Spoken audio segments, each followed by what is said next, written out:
ನಮಸ್ಕಾರ. ಹಾಯ್ ಗುಲ್ಬರ್ಗ ಯೂಟ್ಯೂಬ್ಗೆ ಸ್ವಾಗತ. ನಾನು ಸಂಗರಾಜ್ ವಾಲಿಕರ್. ನಿನ್ನೆ ರಾಜು ಕಪ್ನೂರ್ ಅವರ ಗ್ಯಾಂಗ್ ಅರೆಸ್ಟ್ ಆಗಿದೆ ಬೀದರ್ನಲ್ಲಿ.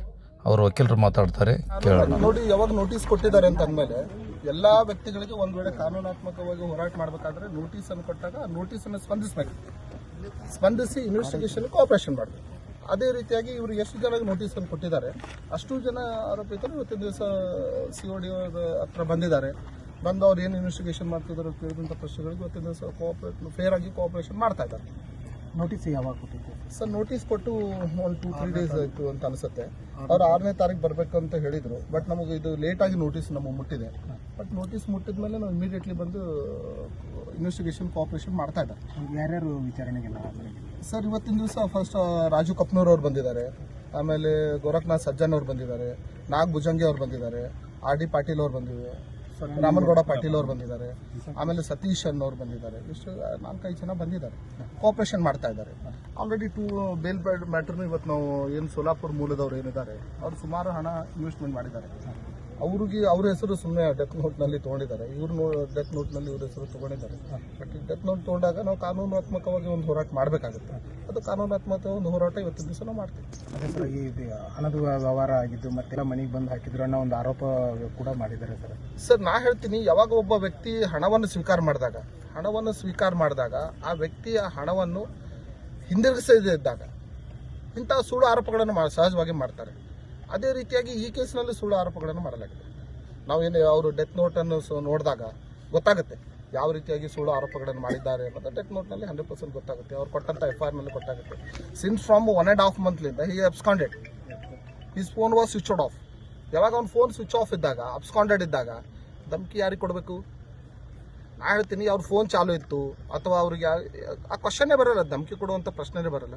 ನೋಡ್ರಿ, ಒಬ್ಬ ವ್ಯಕ್ತಿ ಹಣವನ್ನು ಯಾರಾದರೂ ಹತ್ರ ಹೂಡಿಕೆ ಮಾಡಿದಾಗ ಆ ಹಣವನ್ನು ವಾಪಸ್ ಕೊಡುವಂತ ಕೇಳುವಂಥ ಎಲ್ಲರೂ ನ್ಯಾಚುರಲಿ ಎಲ್ಲರೂ ಕೇಳ್ತಾರೆ. ಅದೇ ರೀತಿಯಾಗಿ ಇವರು ಹಣ ಕೊಡು ಅಂತ ಕೇಳಿರ್ಬೋದು.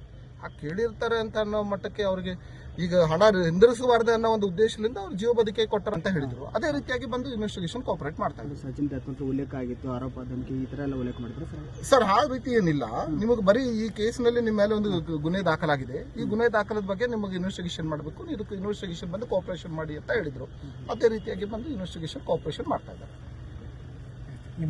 ಸರ್, ನಾನು ಅರುಣ್ ಕುಮಾರ್ B. ಕಿನ್ನಿ ಅಂತ, ex bar association president, Gulbarga bar association. Thank you. Raju Kapnur ಅವರ ವಕೀಲರು ಮಾತಾಡೋದು ಕೇಳಿದ್ದೀವಿ. ಆದರೆ ಈಗ BJPಯವರು ಪ್ರಿಯಾಂಕಾ ಖರ್ಗೆ ಅವರ ಹೆಸರು ಯಾಕೆ ತಂದರು ಅನ್ನೋ ಮಾತ್ರ ಪ್ರಿಯಾಂಕಾ ಖರ್ಗೆಯವರ ಆಪ್ತರನ್ನುವ ರಾಜ್ಕುಮಾರ ಇಲ್ಲಿ ನೋಡಿ ಮತ್ತಿಮೂಡೋರ ಜೊತೆ ಇದ್ದಾರೆ, ಯಡಿಯೂರಪ್ಪರ ಜೊತೆ ಇದ್ದಾರೆ. ಈ ಕಡೆ ನೋಡ್ರಿ, ಇವರು ಸಚಿನ್ ಪಾಂಚಾಳ್ ಅಂತ, ಇವರು ಆತ್ಮಹತ್ಯೆ ನೋಡಿ ಇವ್ರದೇ. ಇಲ್ಲಿ ನೋಡ್ರಿ, ಗೋರಖ್ನಾಥ್ ಸಜ್ಜನ್ ಅವ್ರ ಜೊತೆ ಇರೋ ಮತ್ತಿಮೂಡೋರು ಇದ್ದಾರೆ. ಈಗ ಅಲ್ಲಿ ಕಪ್ನೂರವ್ರ ಜೊತೆ ಇರೋ ಚಂದು ಪಾಟೀಲ್ ಇದ್ದಾರೆ ಇಲ್ಲಿ. ಮತ್ತು ಇವರೆಲ್ಲ ಆತ್ಮೀಯರಲ್ಲ, ಇವ್ರಿಗೆ ಯಾಕೆ ನೀವು ಈಗ ಇಲ್ಲಿ ಮತ್ತಿಮೂಡೋರ ಜೊತೆನೂ ಇದ್ದಾರೆ ನೋಡಿ, ಇವರು ರಾಜ್ಕುಮಾರ್. ಇವರೆಲ್ಲರ ಜೊತೆ ಇರುವಾಗ ಕೇವಲ ಪ್ರಿಯಾಂಕಾ ಖರ್ಗೆ ಅವರನ್ನು ಮಾತ್ರ ಟಾರ್ಗೆಟ್ ಯಾಕೆ ಮಾಡಿದ್ರೆ ಇವರು ಮತ್ತಿಮೂಡೋರು ಮತ್ತು BJPಯವರು? CODದವರು ಏನು ನೋಟಿಸ್ ಕೊಟ್ಟಿದ್ದಾರೆ, ಆರೋಪಿಗಳಿಗೆ ಬಂದು ಹಾಜರಾಗಿ ಈ ತನಿಖೆಗೆ ಸಹಕರಿಸಬೇಕಂತ ಏನು ನೋಟಿಸ್ ಕೊಟ್ಟಿದ್ದಾರೆ. ಆ ನೋಟಿಸಿನ ಪ್ರಕಾರ ಇವತ್ತಿನ ದಿವಸ 4 ಮಂದಿ ಈಗಿನ ಕೇಸ್ನಲ್ಲಿ ಆರೋಪಿಗಳನ್ನು ಮಾಡಿದ್ದಾರೆ. ರಾಜು ಕಪ್ನೂರ್ ಅವರಾಯಿತು, ನಾಗ್ ಭುಜಂಗಿ ಅವರಾಯಿತು, ಗೋರಖ್ನಾಥ್ ಸಜ್ಜನ್ ಅವರಾಯಿತು ಮತ್ತು ಸತೀಶ್ ಅವರಾಯಿತು. 4 ಜನ ಇವತ್ತಿನ ದಿವಸ ಬಂದು ಅವರಿಗೆ ಮತ್ತು ರಾಮನಗೌಡ ಪಾಟೀಲ್ ಇದಿಷ್ಟು ಮಂದಿಗೆ ನೋಟಿಸನ್ನು ಕೊಟ್ಟಿದ್ದಾರೆ.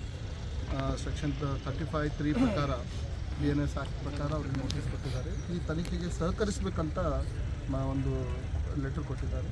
ಆ ಒಂದು ಮನವಿಯ ಪ್ರಕಾರ ಇವತ್ತಿನ ದಿವಸ ಆರೋಪಿತರು ಅಂತೇನು FIR ಅವರು ಇವತ್ತಿನ ದಿವಸ ಬಂದು ಏನು ಇನ್ವೆಸ್ಟಿಗೇಷನ್ಸ್ ಮಾಡ್ತಾ ಇದ್ದಾರೆ ಆ ಇನ್ವೆಸ್ಟಿಗೇಷನ್ ಸಹಕರಿಸಲು ಬಂದಿದ್ದಾರೆ.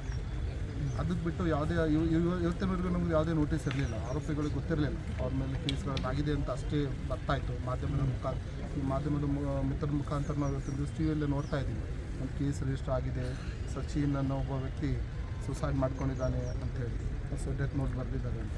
ಬಟ್ ಇಲ್ಲಿ ಕಾನೂನಾತ್ಮಕ ಒಂದು ಹೋರಾಟ ಇದೆ. ಇವರು ಅವತ್ತಿನ ದಿವಸ ಸಚಿನ್ ಅನ್ನೋ ಒಬ್ಬ ವ್ಯಕ್ತಿ ನಾನೊಬ್ಬ ಕಾಂಟ್ಯಾಕ್ಟರ್ ಅಂತೇಳಿ ನಾವು FIR ನೋಡಿದಾಗ ಮತ್ತು ನಾವು ಆರೋಪಿತರುಗಳಿಂದ ಏನು ಇನ್ಫಾರ್ಮೇಷನ್ ಕಲೆಕ್ಟ್ ಮಾಡಿದ್ದೀವಿ, ಆ ಇನ್ಫಾರ್ಮೇಷನನ್ನು ಕಲೆಕ್ಟ್ ಮಾಡಿದಾಗ ಗೊತ್ತಾಗಿದೆ ನಮಗೆ ಆರೋಪಿ ಆದಂಥ ಒಬ್ಬ ವ್ಯಕ್ತಿ ಕಾಂಟ್ರಾಕ್ಟರ್ ಅಂತೇಳಿ ಇವ್ರ ಹತ್ರ ಬಂದು ಕೆಲಸಕ್ಕೆ ಸೇರಿಕೊಂಡಿರೋ ಅಂತ. ಆಮೇಲೆ ನಾನು ಕಾಂಟ್ರಾಕ್ಟ್ ಕೆಲಸಗಳನ್ನು ಸುಮಾರು ಕಡೆ ನಾನು ಟೆಂಡರ್ಸ್ಗಳನ್ನು ಹಾಕ್ತೀನಿ ಅಂತ ಇವರನ್ನು ಹಣ ಪಡೆದಿದ್ದಾನೆ ಅನ್ನೋ ವಿಚಾರಗಳನ್ನು ನಾವು ತೊಗೊಂಡಿದ್ದೀವಿ, ಇನ್ಫಾರ್ಮೇಷನ್ನ ತೊಗೊಳ್ತೀವಿ. ಅದು ಈಗ ಆಲ್ರೆಡಿ ನಾವು ಮಾನ್ಯ ನ್ಯಾಯಾಲಯದಲ್ಲಿ ಪ್ರಿನ್ಸಿಪಲ್ ಡಿಸ್ಟ್ರಿಕ್ಟ್ ಸೆಷನ್ ಕೋರ್ಟ್ನಲ್ಲಿ ನಾವು ಇಬ್ಬರು ವ್ಯಕ್ತಿಗಳನ್ನು ಪರವಾಗಿ ನಾವು ಇವತ್ತಿನ ದಿವಸ ಬೇಲ್ ಮೂವ್ ಮಾಡಿದ್ವಿ. ಇವತ್ತಿನ ದಿವಸ ಪ್ರತಾಪ್ ಧೀರೆ ಪಾಟೀಲ್ ಮತ್ತು ಮನೋಜ್ ಅನ್ನೋ ಇಬ್ಬರು ವ್ಯಕ್ತಿಗಳ ಇವರೇನು ಸೋಲಾಪುರ, ಇವರು basically they are from the Solapur, ಅಲ್ಲಿಂದ ಒಂದು ಬಿಸ್ನೆಸ್ ಮ್ಯಾನ್ಗಳಿದ್ದಾರೆ. ಅವರು ಸಹ ಸಚಿನ್ ಅನ್ನೋ ಒಬ್ಬ ಇಲ್ಲಿ ತೀರ್ಕೊಂಡಿದ್ದಾರೆ. ಆ ವ್ಯಕ್ತಿಗೆ ಅವರು ಆಲ್ರೆಡಿ ಹಣವನ್ನು ಹಾಕಿದ್ದಾರೆ. Account almost all more than 50 lakhs amount transfer ಮಾಡಿದ್ದಾರೆ. ಅವ್ರ ಅಕೌಂಟಿಗೆ ಬಂದಿದೆ. ಆ ಅಕೌಂಟಿಗೆ ಬಂದಾಗ ಸುಮಾರು ದಿವಸದಿಂದ ಅಮೌಂಟನ್ನು ಅವರು ಯಾವುದೇ ರೀತಿಯಲ್ಲಿ ಕೆಲಸ ಆಗಿಲ್ಲ. ಸಹಜವಾಗಿ ಆ ಅಮೌಂಟ್ ಹಣ ಕೇಳಿರ್ತಾರೆ. ಕೇಳಿರೋದಕ್ಕೆ ಆ ವ್ಯಕ್ತಿಗೆ ತನಿಖೆಯಲ್ಲಿ 100% ಆ ವ್ಯಕ್ತಿ ಈಗ ನಮ್ಮ ಮಾಧ್ಯಮದ ಮುಖಾಂತರ ನಮ್ಗೆ ಇನ್ಫಾರ್ಮೇಷನ್ ಸಿಕ್ಕಿದ್ದೇನೆಂದರೆ, ಆಮೇಲೆ ಬೇರೆ ಬಲ್ಲಮೂಲಗಳಲ್ಲಿ ನಮಗೆ ಇನ್ಫಾರ್ಮೇಷನ್ ಸಿಕ್ಕಿದ್ದೇನೆಂದರೆ, ಈ ವ್ಯಕ್ತಿ ಏನು ಕಾಂಟ್ರಾಕ್ಟರ್ ಅಂತ ಏನು ಹೇಳ್ತಾರೆ, ಈ ವ್ಯಕ್ತಿ ಕಾಂಟ್ರಾಕ್ಟರೇ ಇಲ್ಲ ಅಂತ. ಆಮೇಲೆ ಸುಮಾರು ಸರ್ ಮುಂಚೆ ಅವನು ನಾನು ಕಾಂಟ್ರಾಕ್ಟರ್ ಅಂತ ಹೇಳಿ ಒಬ್ಬ ವ್ಯಕ್ತಿಯನ್ನು ನೋಡಿ ಸರ್, ಯಾವುದೇ ಒಬ್ಬ ವ್ಯಕ್ತಿಯನ್ನು ಮೊದಲು ನಂಬ್ತಾರೆ, ನಾನು ಕಾಂಟ್ರಾಕ್ಟ್ ಇದ್ದೀನಿ, ನಾನು ಸಿವಿಲ್ ಇಂಜಿನಿಯರ್ ಕಂಪ್ಲೀಟ್ ಮಾಡಿದ್ದೀನಿ, ನಾನು ಸುಮಾರು ಕೆಲಸಗಳನ್ನು ಮಾಡ್ತಾ ಇರ್ತಾರೆ. ಒಬ್ಬ ವ್ಯಕ್ತಿಯನ್ನು ನಂಬಿ ಈ ವ್ಯಕ್ತಿಗಳು ಅವ್ರಿಗೆ ಹಣ ಇನ್ವೆಸ್ಟ್ಮೆಂಟ್ ಮಾಡಿದ್ದಾರೆ ಅಷ್ಟೇ. ಈಗ ತನಿಖೆಯಲ್ಲಿ ಗೊತ್ತಾಗುತ್ತೆ ಆ ವ್ಯಕ್ತಿ ಯಾವ ರೀತಿಯಾಗಿ ಹಣವನ್ನು ಕಾಂಟ್ರಾಕ್ಟಿಗೆ ಬಳಸಿದ್ದಾನೋ ಅಥವಾ ತನ್ನ ಸ್ವಂತಕ್ಕಾಗಿ ಬಳಸಿದ್ದಾನೋ, ಯಾವಕ್ಕಾಗಿ ಆ ಹಣ ಬಳಸಿದ್ದಾನೆ ಅನ್ನೋದು ತನಿಖೆಯಲ್ಲಿ ಗೊತ್ತಾಗುತ್ತೆ. ಸಚಿನ್ ಮಾನಪ್ಪ ಪಾಂಚಾಳ್, ಬೀದರ್ ಜಿಲ್ಲೆಯ ಬಾಲ್ಕಿ ತಾಲೂಕಿನ ವ್ಯಕ್ತಿ. ಆತ್ಮಹತ್ಯೆಗೆ 8 ಜನರ ಹೆಸರು ಬರೆಯುತ್ತಾನೆ. ರಾಜು ಕಪ್ನೂರ್ ಪರಿಚಯಕ್ಕೂ ಕಾರಣರಾರು ಅಂತಲೂ ಬರೆಯುತ್ತಾರೆ. ಈ 8 ಜನರಲ್ಲಿ ಸೊಲಾಪುರದ ಶಿವಸೇನೆ, ಬೆಂಗಳೂರಿನ ಅಧಿಕಾರಿಗಳ ಹೆಸರು ಹೇಳುತ್ತಾನೆ. ಒಟ್ಟು 8 ಜನರ ಹೆಸರು ಹೀಗಿದೆ ನೋಡಿ: ರಾಜು ಕಪ್ನೂರ್, ನಂದಕುಮಾರ್, ಗೋರಖ್ನಾಥ್, ಪಪ್ಪು ಪಾಟೀಲ್, ಮನೋಜ್ ಸೊಲಾಪುರದ ಶಿವಸೇನೆ ಜಿಲ್ಲಾಧ್ಯಕ್ಷ, Vikas MD, Vinay project manager, Ramanagouda Benal Surpur ತಾಲೂಕಿನ ಕ್ಲಾಸ್ 1 ಕಾಂಟ್ರಾಕ್ಟರ್. ಇವರೆಲ್ಲರ ಹೆಸರಿನ ಜೊತೆ ಪ್ರಿಯಾಂಕ ಖರ್ಗೆ ಅವರ ಹೆಸರು ತಾವಾಗಿಯೇ ಬಳಸಿಕೊಂಡಿದ್ದಾರೆ. ಇವರು ಸಚಿನ್ ಪಾಂಚಾಳ್ ಸಚಿವರಿಗೆ ನೇರವಾಗಿ ಮಾತನಾಡಿರೋ ಬಗ್ಗೆ ಎಲ್ಲೂ ಹೇಳೋದಿಲ್ಲ.